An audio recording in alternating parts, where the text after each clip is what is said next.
What's up, guys? It's Samstang. And today we're going to talk about why the Dodge Challenger is so slow. Okay, well, it's not a Challenger, but I got some pictures to show you guys.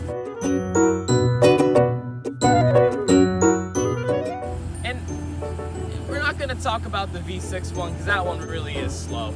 We're going to talk about the RT Challenger and RT Charger. It's hot. This Dodge Mustang is about the same speed as you would find a Challenger to be. But that's slow, right? It's real slow. Like, is it slow, Jay? Yeah. Yeah, it's hella slow.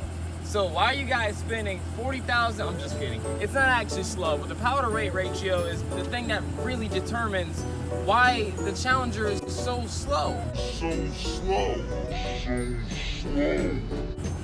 I'm just kidding. Like I said again, it's not slow. I've seen that thing go online and get up to at least 130 knots.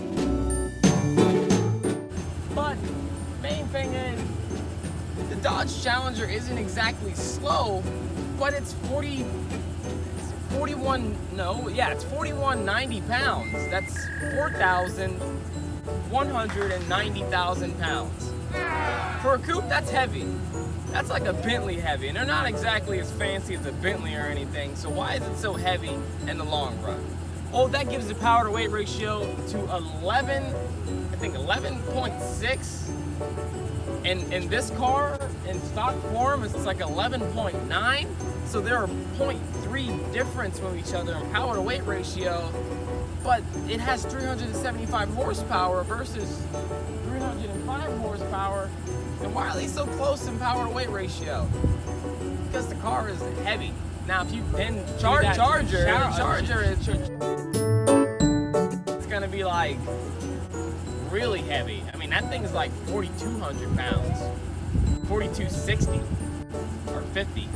I mean, the car feels like it's fast because of the snappy transmission, but other than that, they're the same.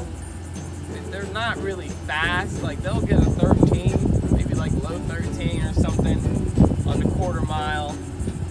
It's not fast, but anything touching 12 is fast. Low 13s, I guess I would consider that fast, even though I just said it wasn't fast. I'd say it's quick to start, but I don't think it's fast. But we're gonna try to do a little bit more math in comparison. So say the 370Z, which is my brother's car. Say hey, Jay. What's up?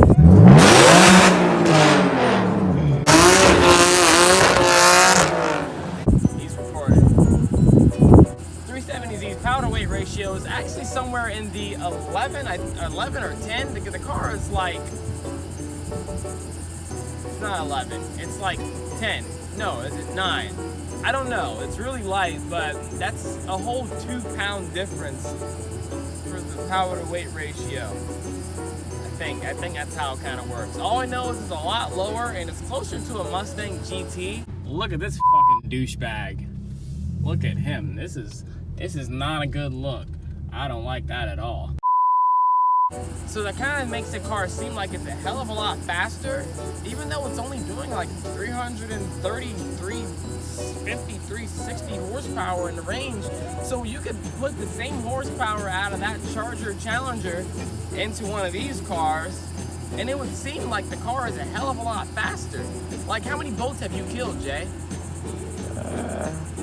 I already don't make too many boats, so. Yeah, you know, because they're only, they only get up to probably about 30 knots on the highway and shit like that. So, I mean, I've killed a boat before.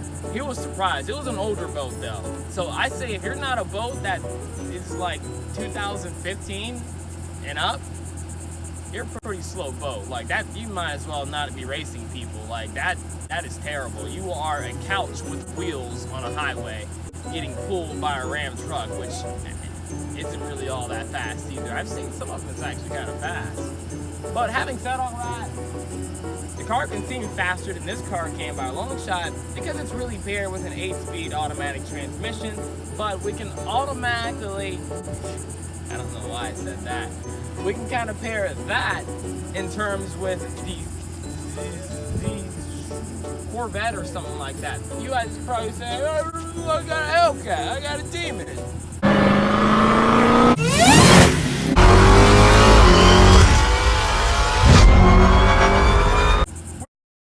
Not really. The power weight ratio on one of those things is like 6.5. So realistically, when you're looking at a Z06, I mean a ZR1, 755 horsepower and 3,500 pounds, that power weight ratio is actually like 4.5. So that car blows a Hellcat out of the water. You're probably like, oh yeah, of course, it's a little bit lighter, it's blah, blah, blah. I mean, if you look at it in hard-earned facts, the Hellcat is great. You need a lot of horsepower to move that boat to get it going. But you can't automatically use that to every single argument out there. It's stupid. It's dumb. But what do I know? I just got a V6 Mustang. I'm out. We're gonna do this in the most stylish way I know how. Think I can jump over this car? Probably not. I can.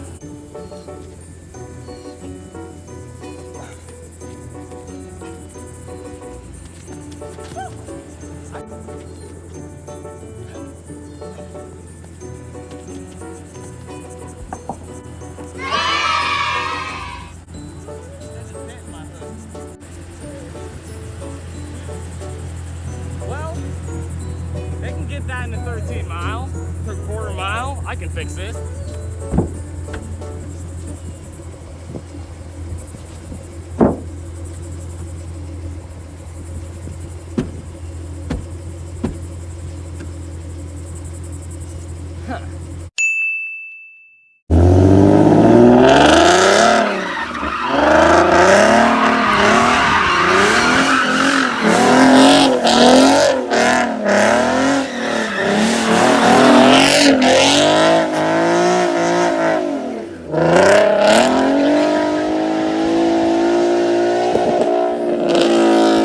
Slow, it's because it revs so low. It stops like below 6,000 in an RT. But given, I want people to get out of the way. I don't know what the heck is going on with the traffic right now. But this car revs up to 7,000 and well past 7,000 comfortably.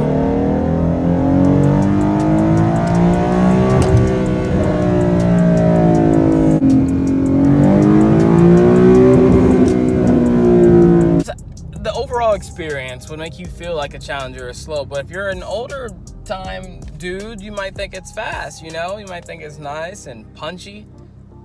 Punchy? Does anyone say punchy nowadays? Yeah, so you see that? So you guys out there who think it's punchy, it's gonna be punchy. But that's given through the, I don't even know what the gear ratio is. Like, you can't even find out what it is on an automatic. I know it's like 390 in a manual, but does it really matter? I mean, the thing redlines redlines below 6,000, and it's just to give all that torque immediately and down low. The car is not supposed to be high revving. It gives everything it has all at once, so it's quick acceleration but not exactly higher when it gets in the top range. Like, regardless of higher horsepower or not, the gear ratios are so high, and the overall car is, I don't think it's meant to go really fast. I think it's meant to really just be quick.